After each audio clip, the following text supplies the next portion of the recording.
Suneera Madhani. Suneera Madhani. Without much further ado, I'd like to welcome Suneera. Hi, I'm Suneera Madhani, a mom of two, daughter of an immigrant, and an unlikely entrepreneur who built $1 billion business. Yes, billion. Now I'm doing it again and building my second unicorn, Worth. Shockingly, less than 2% of female founders ever reach 1 million in revenue, and I'm on a mission to change that. At CEO School, we mentor thousands of women to help them level up in business and in life. We believe that you deserve to have it all because honestly, nothing bad happens when women make more money. Grab a seat because class is officially in session. Welcome to CEO School. Hi, everyone. Welcome back to the CEO School podcast. I am so excited. We're still in my house. That last episode was so much fun with Tamara Munoz. If you did not get a chance to go listen to that episode, Tamara is just an expert on all things operations, business scaling, like things that will just save you so much time in your business. So go tune in to last week's episode. You don't want to miss it. Tamara is behind the screens of my business. Her business is actually called Behind the Screens. So definitely go catch it if you want to streamline your business and learn all the things like that we're doing inside to like just save you time as a CEO. Don't miss it. Now, it's February and we're still in the season of love. And today, like when I sat down to record, to think about the episodes that I want to share with you. So there's a lot of thought that goes, and there's so many topics that you guys want to hear about or questions that I get asked even within our power hour inside of the Founders Club, where I get to, speak with you guys real time challenges that are taking place. Something that I get asked all the time is just on general leadership, building teams, scaling teams, how to show up as a leader. And I would say that this last year has been such a test and so many failures. So I'm going to just start with that. So many mistakes, so many failures in leadership and just building a team again from scratch. And so for those that don't know the history, I'll kind of share a little bit of recap, but my first business, I scaled from just myself and then my co-founders and the first 10, like the executive team or the first 10 hires, all the way to 400 employees upon exit. And it was 10 years in building that, but there wasn't a single week, like I kid you not, or a single month at least. And towards like that post year 3, there wasn't a single week that I wasn't conducting an onboarding or interviewing for more candidates. Like we were just on such record fast paced growth.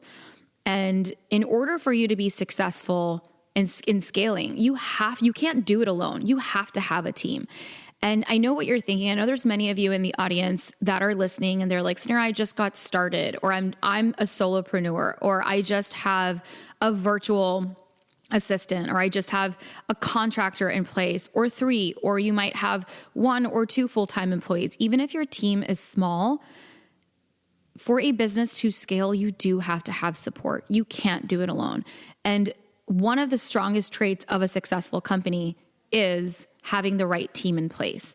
And as a leader, as a CEO, your job is to effectively find those people, train those people, empower those people, retain those people, make them successful so that your company is successful. And leadership is a full-time job. It's actually the hardest job that you have as a CEO.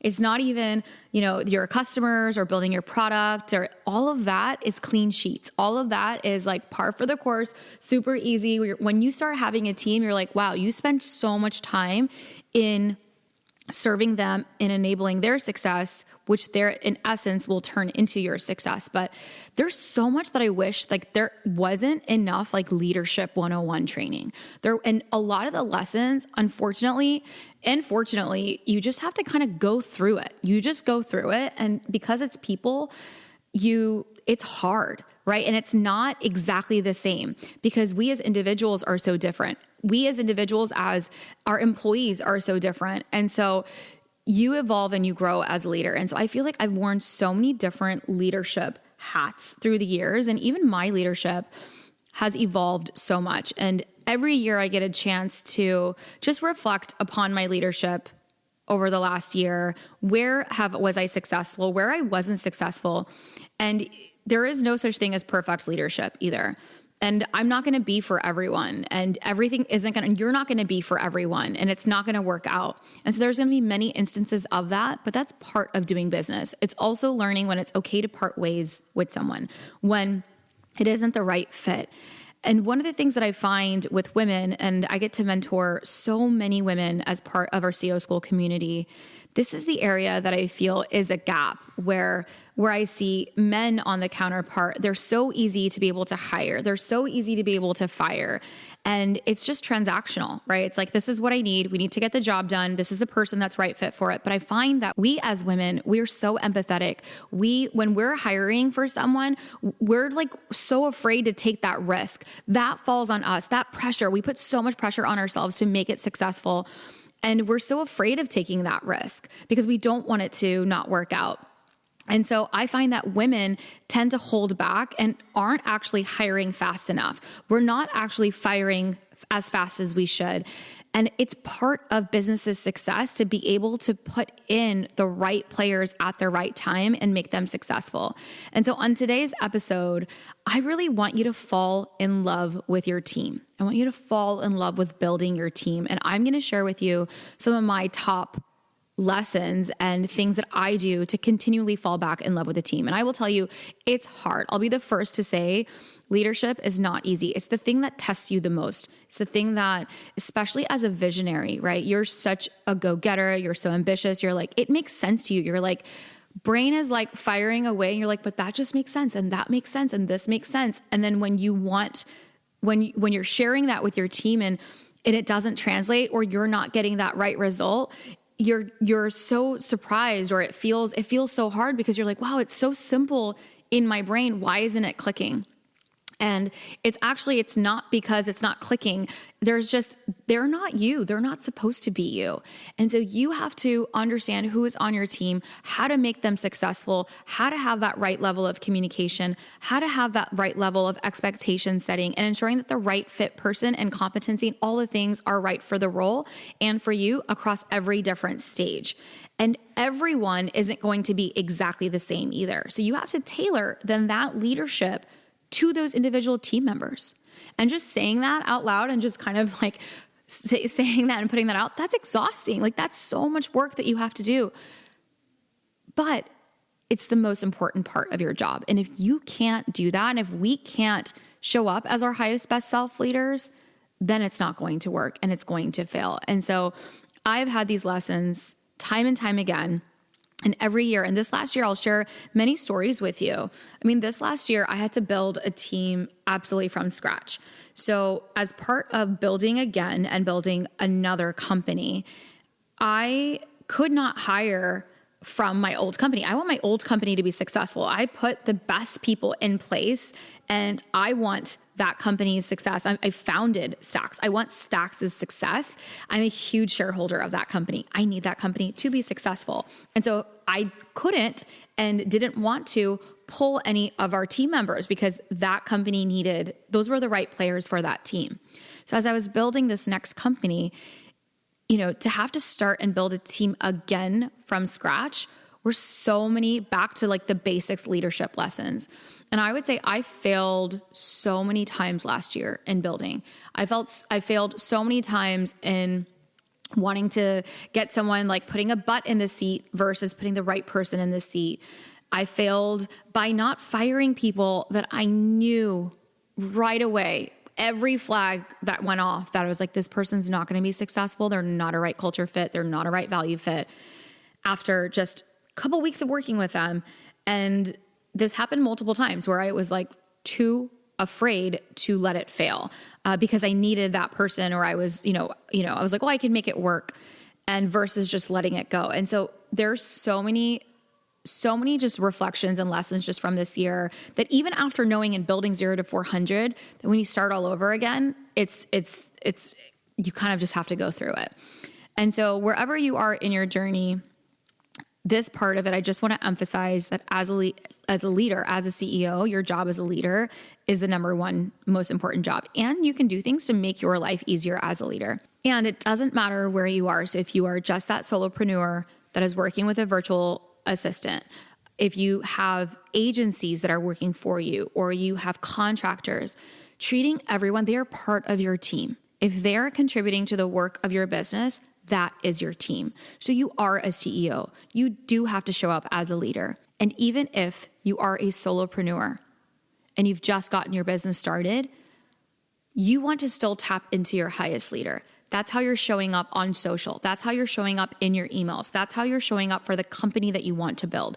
And so it is important that you put yourself as that highest leader. And one of the things that I've done in the past in like previous retreats that we've done for CEO School is, this is a great exercise. I love to journal. So you all know that I'll spend 5 minutes every day journaling in my CEO School journal, and just 5 minutes. But one of the exercises that I do like to do is journal about my highest self leader. Like, who is she?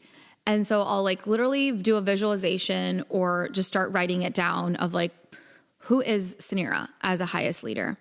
And one of the things that actually really annoys me in business is when people call me Sunny. So you don't know this, I'm getting to share it with you, but Sunny is my nickname, and Sunny is my childhood nickname. And so my entire life I've been known as Sunny, and in my head, I'm like, little Sunny is what I think of when I think of Sunny. It's like what my parents called me, and my cousins call me, and my family calls me, and my brother calls me. So Sunny is my family name. And so when I stepped into my highest leader, or when I showed up for work in my professional corporate environment, I was like, I didn't want to be Sunny. I wanted to be Suneera. I wanted to be my full name. And I felt like that was just like that little change in how I was called, like helped me step into her. And I almost had this persona of Suneera as, this is my highest leader, is Suneera. And so when I started my company with my brother, he calls me Sunny. Like, he can't change the way that he calls me. Like, he has to call me Sunny. And so like so often I would correct people. So he's like, oh, Sunny. And then I'm like, Suneera. And it's just the way that I show up as her. And of course, there's still people in business that call me Sunny, but I almost feel like I have to give you that permission to call me Sunny versus people just assuming and call me Sunny. But that visualization of like who Suneera is, like I think of her as almost as persona, and the way that she dresses, the way that she shows up, she's calm and she's cool and she's collected and she's eloquent and she speaks so well. Like, that's Suneera. And so do that visualization, or take 5 minutes on a journal to write out who your highest leader is. Who is she? And even the little things of like what she wears, how she shows up, those things really do, like, as a woman, I don't know, these things like really do help me mentally get prepared for the game of business and like showing up in that way. Because even in moments of like, business is so difficult, it's so hard.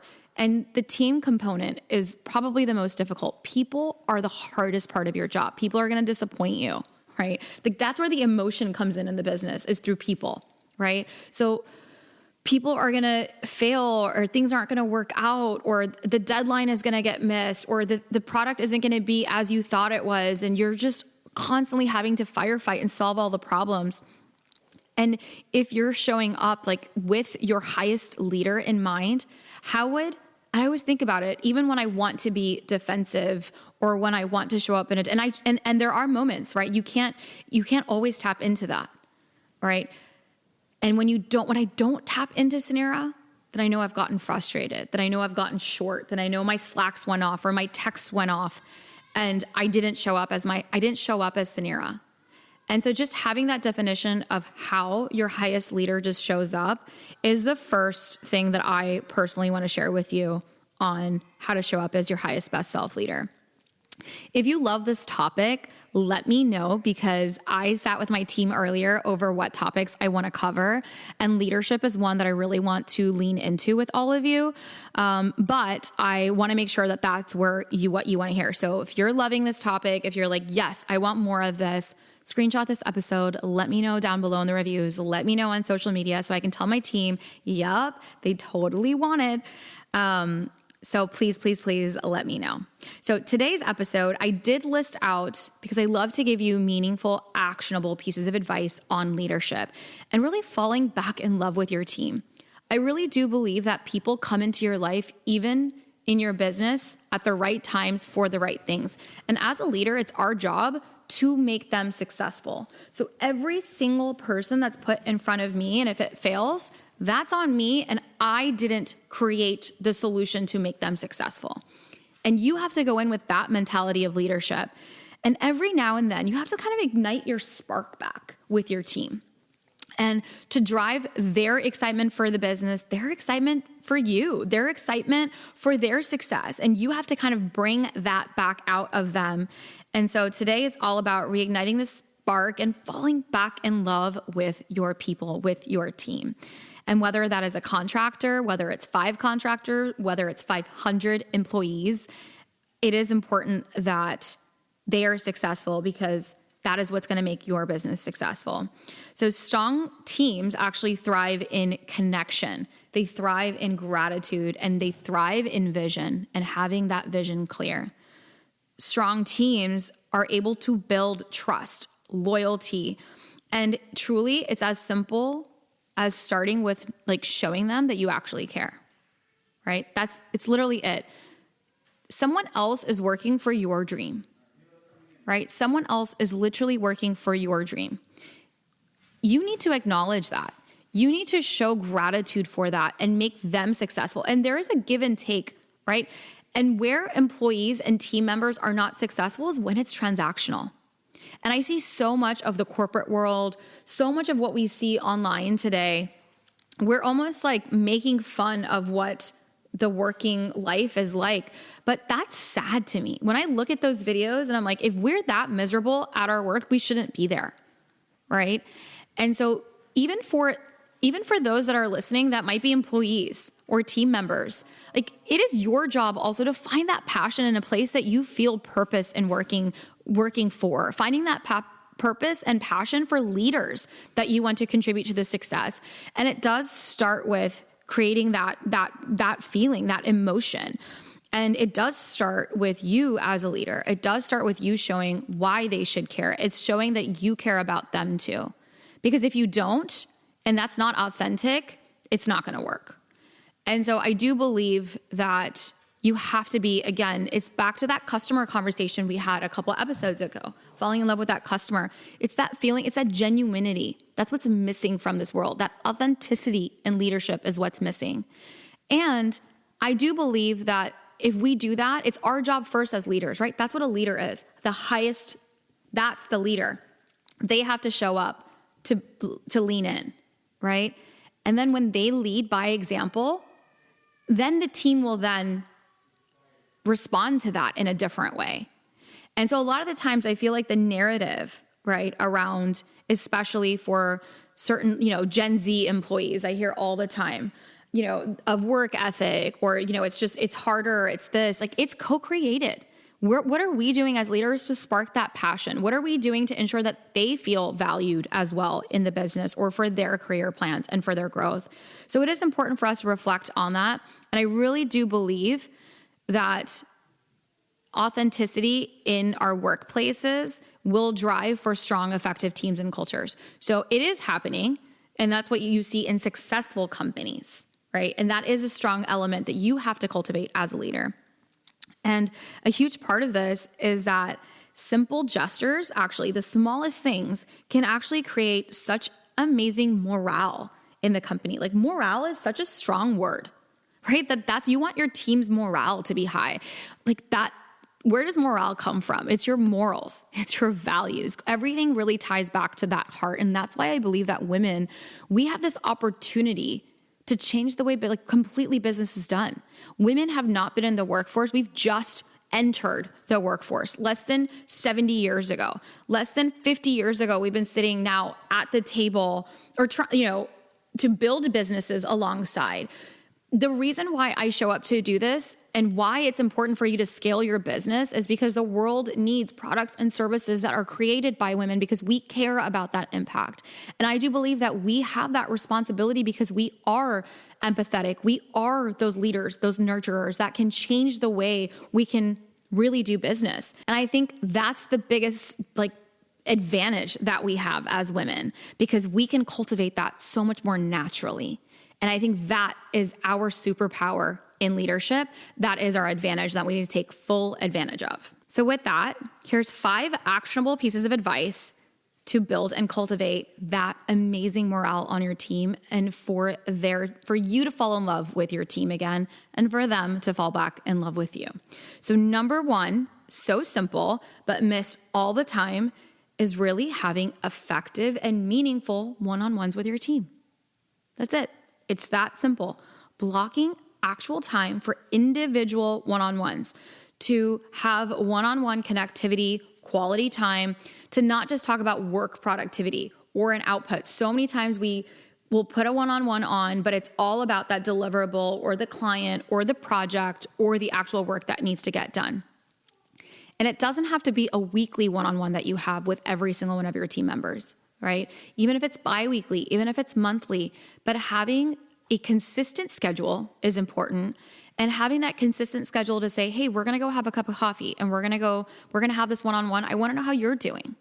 I want to know about the person. I want to know about your goals. How are we supporting the goals that you have? And really building that mutual connection and trust, that's so important. And this is skipped all the time. This is even skipped within our leadership team. We have to constantly remind our leaders and our team to ensure that they're having effective one-on-ones. Everyone that is reporting to someone needs to have a one-on-one with them on a consistent cadence.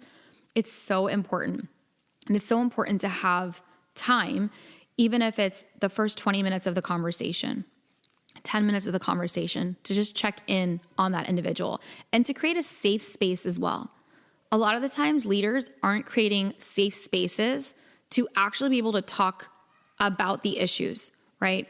I shared in the episode about customers of having feed forward. That's also language that I use with my team to say, I want to have an opportunity for feed forward dialogue and to give each other benefit of the doubt, so that when we do come to the table with feedback or feed forward, it's not taken in a way that's personal, or it's really about the mutual goal. Something super simple that I do if there is a challenge, or if there is, there are things that need to be addressed, is I will literally say the words like, I will never sit across from someone. I know it's hard sometimes in a virtual environment, but even in a virtual environment, it's like us solving the problem. So even in our language, even eliminating the word you, is that just that little change is just how we talk to people can shift how they receive feedback as well, and can make it more collaborative than it is, punitive. So I think it is, that part of it is really, really important. Listening, right? And so actually when you're in a one-on-one or having that time, it should be you listening. Like, majority of that conversation should be your team. Majority of it should be them sharing how they're doing. What are their blockers? How can you support them? And so I always have a simple agenda with a few questions going into my one-on-one. How are you doing? What can I solve for you? What are some blockers? How is your sentiment? How is your team doing? And so I'll have some of those already prepared, and just makes it such a more meaningful conversation. Number 2, this is so fun. It's to celebrate wins. We don't celebrate each other enough ever. And I'm not talking about the pizza party, and I'm not talking about the, a formal, gift card or a trophy. I'm just talking about big or small, just that small email, that small recognition in Slack, that little praise can go such a long way to acknowledge that, hey, this was done by this individual and that was so awesome. Thank you. Just that level of gratitude and like excitement, sharing a story, right? To say this person really went above and beyond. And the way that I get to do that and we celebrate wins, such an easy way is to incorporate your value system. So one of our core values is one team. And so if somebody does something that adds to that value and it's like, you know, such and such person did such a great job in, you know, in our value system of one team. They really went out of their way to go help their team member. And that was really incredible and such a great way to demonstrate one team value. And you can find ways to incorporate even your, like the things that are important for your company, but sharing that level of like celebration in small ways is so big. Something we did at the end of the year, and there's also fun ways to incorporate, like people want to celebrate. Ask your team how they want to be celebrated. You would be surprised. Not everyone actually loves public praise. Sometimes people want private, like they want that time from you, or they just want an extra day off, or they want to like have some flexibility in another way, or they're like, they would, you know, they want to work towards a monetary achievement. Like you can find out how your team wants to be celebrated and what is important to them. It is important to know.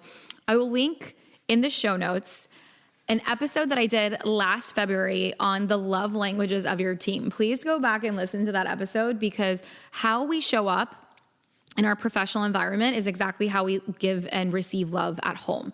So I went through this huge exercise with my organizational psychologist that we've used for years. And we literally did our love languages as a leadership team. And I was like, why are we doing love languages at work? And some of my teammates, there are leaders, like their love language was physical touch. And I was like, gross. Like, how is this even gonna, like, I don't even want this to translate at work. But it's important to know what love language and physical touch, that just means like, it's that high five, right? It's like that in-person connection. And so of course that person might feel disconnected because we've been on Zoom the whole time. Like, how do I find ways to incorporate like them physically into the office or at a live event or whatever that looks like. But that episode is so fun. Please go back and listen to know love languages as a person. And you should know your love language and you should share that with your team too, because honestly, I'm going to throw it out there. It's so lonely. Like no one thinks of praising us as leaders. Like that's our job. And that's why it's so draining to be a leader. Like, let's just be honest. It's so draining to be a leader because you have to think about everyone all the time. No one's thinking of you. Right. And so no one's giving you the praise or the pat on the back or that high five or that thank you note. Like that's not happening. And so for anyone else listening, also praise your leaders. They need that too. Like we all need that level of love. And we want to be celebrated and celebrate. So at the end of last year, other ways to celebrate is as a team. You have a milestone, you have a goal, do something fun. Like there's so many ways to incorporate your culture through celebration. I took a pie to the face. I recently just shared it on social media. I literally took a pie to the face because our 2024 goals were hit as a team, and our leadership team had volunteered that if they hit their milestones, we take pies to the face. And boy, our team did not disappoint. It was like massive pies straight to the face. So fun. And so many ways. Think about the ways that you want to celebrate your team and ask them, incorporate them. So that was number 2. And it kind of falls straight into number 3, which I put was have fun, inject fun into the workplace. Like work doesn't have to be boring. It is exhausting. There's so much to do, especially in today's world and business. Like I've not met a single business owner or business that's like, oh, things are slow or things are at pace. And like, there's so much coming at you and that to-do list is never ending. And that's for everyone. So if you feel that way, your team also feels that way. No one's coasting. Everyone's working hard. And so how do you actually build things in that can just alleviate and have some fun and not be so serious all the time? So sometimes in our meetings, so if things are like super serious or like it's been a week, like on that Wednesday morning team meeting huddle that we have, we're like share like the most ridiculous thing that happened this week. And just like getting it off your chest and having that safe space of like, this is the most ridiculous thing. And I just want to share it. And it's like, we just laugh. And that little bit of something so small of just like acknowledging that we're all like real life. We have this channel on Slack that's called Women of Worth. And it's like pretty much just turned into the most like, I'm so glad that it's a private women's only channel. I mean, some of the stuff that gets shared in there is so hilarious. Like it is like, and then we're also like, I know I shouldn't be sharing this and it's like TMI, but it's just this ridiculous girl group that we have, and we're in fintech and we're constantly surrounded by boys. And so we kind of have this little private little Slack club where we kind of just, we talk shit, we share shit. We're like, it's just a little place of relief to go. And then it also turns into the most ridiculous like mom things or things that like one of our kids did that was like so obnoxious that like, it's just not, we're not talking about it in the meeting, but it's like, oh my God, I have to tell that coworker that this happened. So these are just little minor examples, but you can, what's fun to you? What's fun? Like, and there are ways, and you as a leader, as a CEO, like you are that face. You are the heart of the company.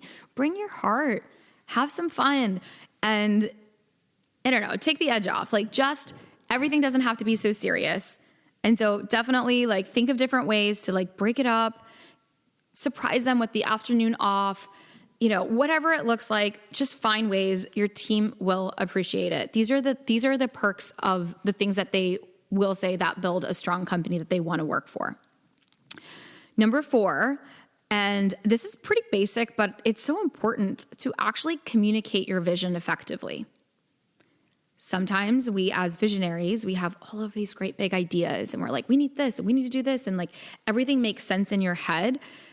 But sometimes we have a really hard time in sharing what the how looks like. And I know that's not sometimes always our job. That's why we have this team to help integrate that and turn that idea into a reality. But sometimes we don't actually do the paint done vision.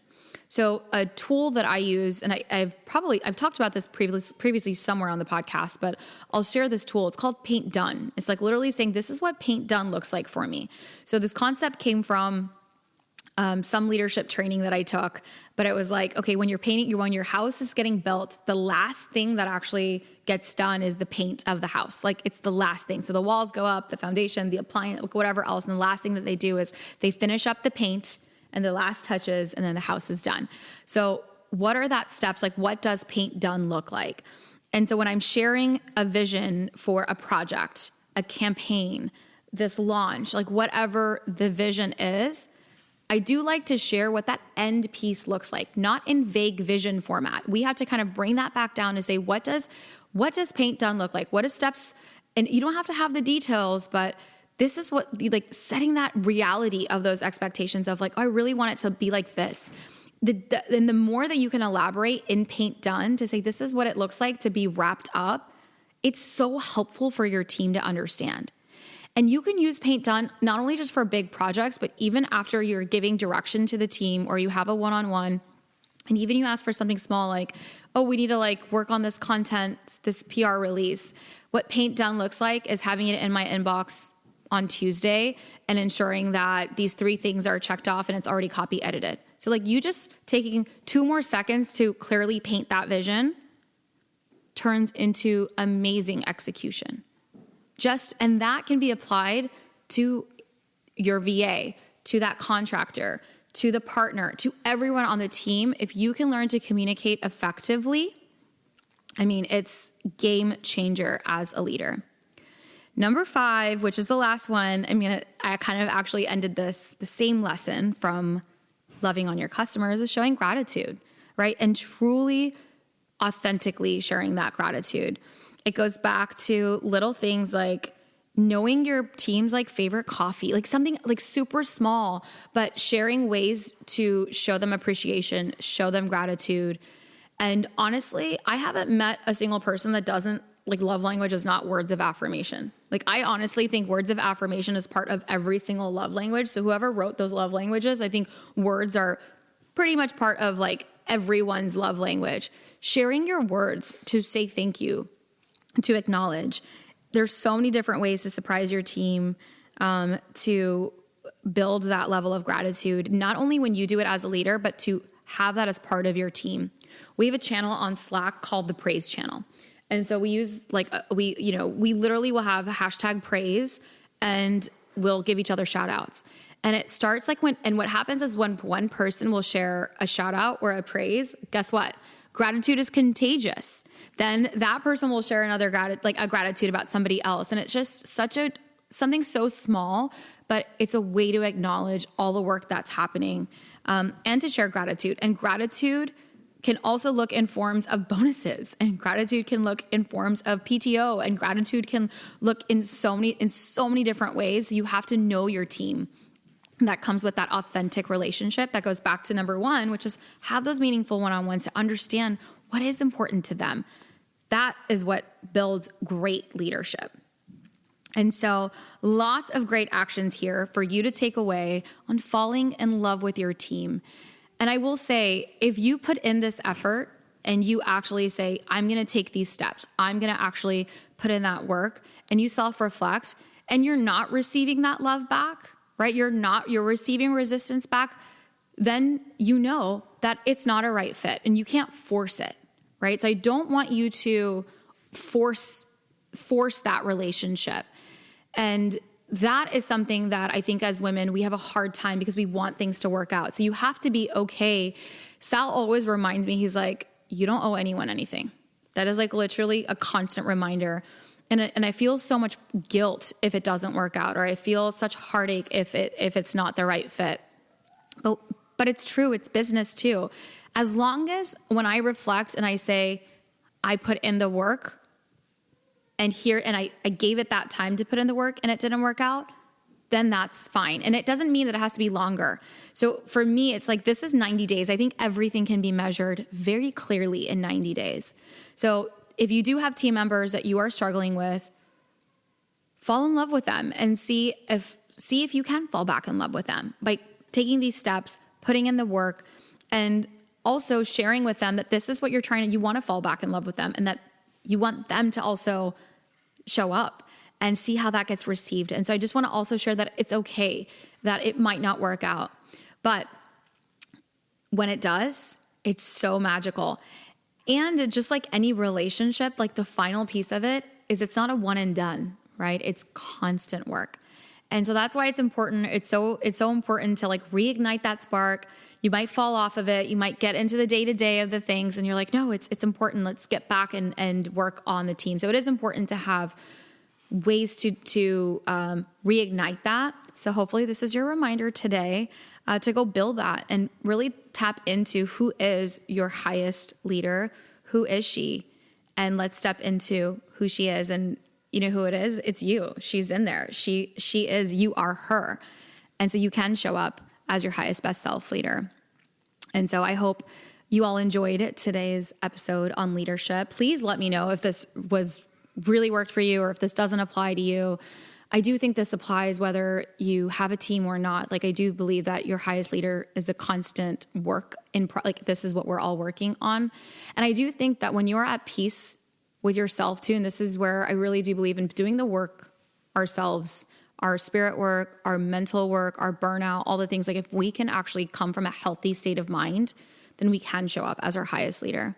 When I reflect back on my worst leadership, or where it didn't work out, or where I wasn't the best leader and I can see my clear mistakes, it was when I wasn't in my best mental state, or I was completely burnt out, or I wasn't taking care of myself first. And so I want to remind you that it does start with when you're at peace, then everything around you is also coming from that state. So hopefully today gave you that inspiration and that action. And if it did, please leave me a review below. I'd love to know how you enjoyed today's episode. And also screenshot this, share this on social, tag a bestie that you want to grow your leadership with, or another CEO or another female founder that you want to share this with, because being an entrepreneur is so hard. It's so lonely and no one's giving each other praise. So let's start that gratitude train and let's shout out an awesome leader that you know. I will see you guys next week for another amazing episode at CEO School. Bye, everyone.